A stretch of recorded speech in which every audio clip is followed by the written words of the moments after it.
Hello மக்களே! White பட்டாணி குருமா எப்படி பண்ணுறதுன்னு தான் பார்க்க போகிறோம். இந்த குருமா வச்சிங்கன்னா, நீங்கள் ஆப்பத்தில, தோசையில, எதில சாப்பாட்டில் கூட சாப்பிட்லாம். அவ்வளோ டேஸ்ட்டாக இருக்கும். ஆனால் ஒயிட் கலரில் நம்ம மிளகாத்தூள்லாம் சேர்க்காம செய்ய போகிறோம். பட்டாணியை ஒரு ராத்திரியே ஊற வச்சுருங்க. காலையிலே குக்கரில் போட்டு அது முழுகிற மாதிரி தண்ணி வச்சுருங்க. தண்ணி ஊற்றிட்டு உப்பு போட்டு கொஞ்சம் மஞ்சத்தூள் போட்டு நம்ம இதை வேக விட்டுறலாம். அது ஒரு 5, 6 விசில் வர்றது வரைக்கும் வேக விட்ருங்க. அப்போ தான் அது நல்லா வேகும்.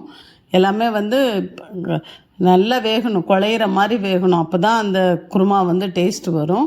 சும்மா நீங்கள் வேகாத மாதிரி கொஞ்சம் இதாக இருக்கிற மாதிரி பண்ணிங்கன்னா குழம்புல அவ்வளோ டேஸ்ட் வராது. நம்ம அந்த குருமாவில் டேஸ்ட் வரணுன்னா பட்டாணி நல்லா குழைய வேகணும். அதிலே கொஞ்சம் தண்ணி இருக்கிற மாதிரி பார்த்துக்கோங்க. தண்ணி எக்ஸ்ட்ரா வேணால் கூட வச்சுக்கோங்க. நமக்கு எவ்வளோ தேவையோ அந்த அளவுக்கு தண்ணி வச்சுக்கோங்க. அப்போ தான் அந்த குருமாவில் நல்லா டேஸ்ட் வரும். இதை வேக வச்சு நல்லா இது பண்ணிக்கோங்க, எடுத்து வச்சுக்கோங்க. ஒரு மிக்ஸி ஜாரில் ஒரு 5 பச்சை மிளகா காரத்துக்கு தகுந்த மாதிரி போட்டுக்கோங்க. நான் ஒரு 1/4 கிலோ பட்டாணி பண்ணுறேன், அதுக்கு தகுந்த மாதிரி போடுறேன்.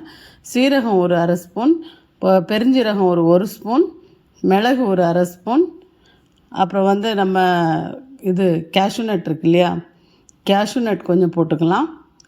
தேங்காய் கொஞ்சம் போட்டுக்கலாம். இதுதான் அந்த திக்னஸ்க்காக தான் நம்ம கேஷ்யூ போடுறோம். தேங்காய் நல்ல ஃப்ளேவர் டேஸ்ட் கொடுக்கறதுக்கு, இந்த குருமா டேஸ்ட்டு அப்போ தான் நல்லாயிருக்கும். இதெல்லாம் போட்டு நம்ம அரைச்சி எடுத்துக்கலாம். இப்போ பாருங்கள் எப்படி அரைச்சிருக்கேன்னு. ரொம்ப நைஸாக அரைக்க தேவையில்லை. நானாக நல்லா அரைப்படுற வரைக்கும் அரைச்சி எடுத்துக்கோங்க.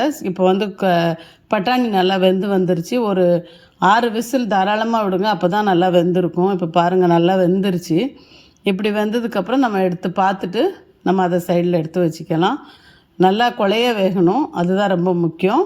பட்டாணியை பாதி வேகிற மாதிரி, இல்லை முழுசாக நசுக்குதான்னு பார்த்துட்டு நீங்கள் எடுங்க. இல்லைனா இன்னும் 2 விசில் கூட கொடுத்துருங்க, ஒன்றும் பிரச்சனை இல்லை. அப்புறம் நம்ம ஒரு பாத்திரம் அடுப்பில் வச்சு தாளிக்க ஆரம்பிச்சிடலாம்.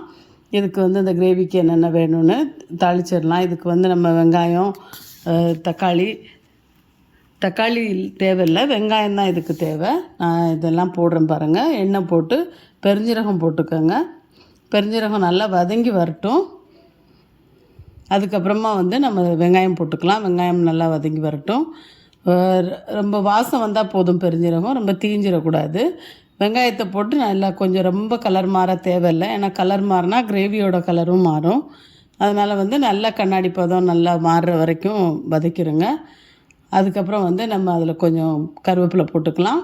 கருவேப்பிலை எல்லாமே போட்டு எல்லா வெங்காயம் எல்லாமே ஒன்றா சேர்ந்து நல்லா வதங்கி வர மாதிரி பார்த்துக்கோங்க.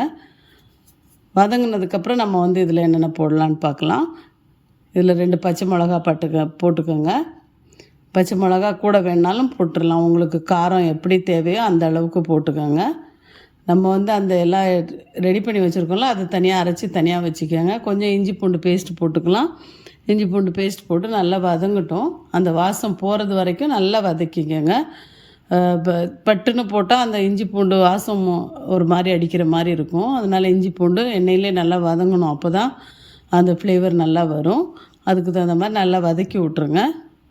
வதக்கி விட்டு நல்லா ரொம்ப அந்த வெங்காயம் இந்த போட்டிருக்க பச்சை மிளகாய் எல்லாமே வதங்கி வரணும். அப்போ தான் அந்த வாசம், குருமாவுக்குள்ள வாசம் அப்போ தான் வரும். அந்த சோம்பு எல்லாத்தோட வாசமும் வரும்போது தான் டேஸ்ட் நல்லா சூப்பராக கொடுக்கும். அதுக்காக தான் இது நல்லா வதங்கட்டும்.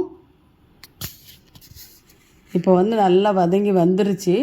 இப்போ நம்ம பாருங்கள் எப்படி ஓரளவுக்கு நல்லா லைட் ப்ரௌன் வந்துருச்சு. இப்போ நமக்கு ரெடியாக இருக்குது. இப்போ நம்ம கொஞ்சோண்டு சிக்கன் மசாலா இல்லைன்னா மட்டன் மசாலா, எது உங்களுக்கு கரம் மசாலா எது இருக்குதோ நம்ம அந்த கறி மசாலா வாசத்துக்காக தான் போடுறோம், அது போட்டுக்கோங்க. தயிர் கொஞ்சம் ஊற்றிக்கோங்க. தயிர் ஒரு 1/2 கப் ஊற்றிக்கோங்க. இந்த கலரும் வரும். சேம் டைம் நமக்கு அதில் திக்னஸ்க்கு வேறு எதுவுமே இல்லை. தக்காளிலாம் நம்ம போடுறதில்ல. அதனால் அந்த திக்னஸ்க்காக நம்ம அதை போடுறோம்.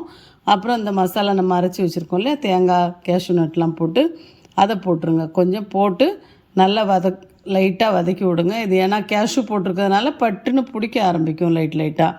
அதனால் நம்ம முடிஞ்ச அளவுக்கு சீக்கிரமாக கிண்டிட்டு உடனே நம்ம அந்த பட்டாணி பாருங்கள் எப்படி வந்திருக்குதுன்னு.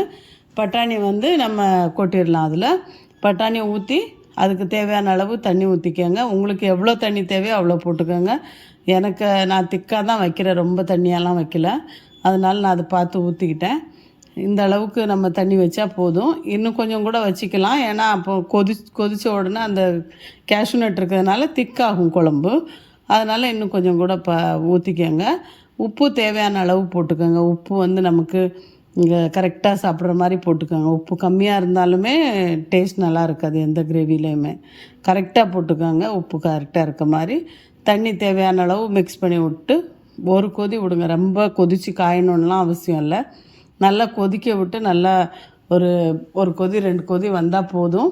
அதுக்கப்புறம் நம்ம அதை வந்து கொத்தமல்லி போட்டு இறக்கணுன்னா சரியாக இருக்கும். இப்போ பாருங்கள் எவ்வளோ திக்காக வந்திருக்குதுன்னு. கலர் பாருங்கள் கொஞ்சமும் மாறல. நம்ம மிளகாத்தூள் எந்த தூளுமே நம்ம போடலை, அதனால் கலர் மாறாது. நல்லா இதே மாதிரியே இருக்கும், ஒயிட் கலராகவே இருக்கும். இப்போ நம்ம கொத்தமல்லி தூவி கொஞ்சம் எலுமிச்சம்பழம் புழிஞ்சி இறக்கிடலாம். வேணும்னாலும் எலுமிச்சம்பழம் போட்டுக்கலாம், வேண்டானாலும் விட்டுறலாம்.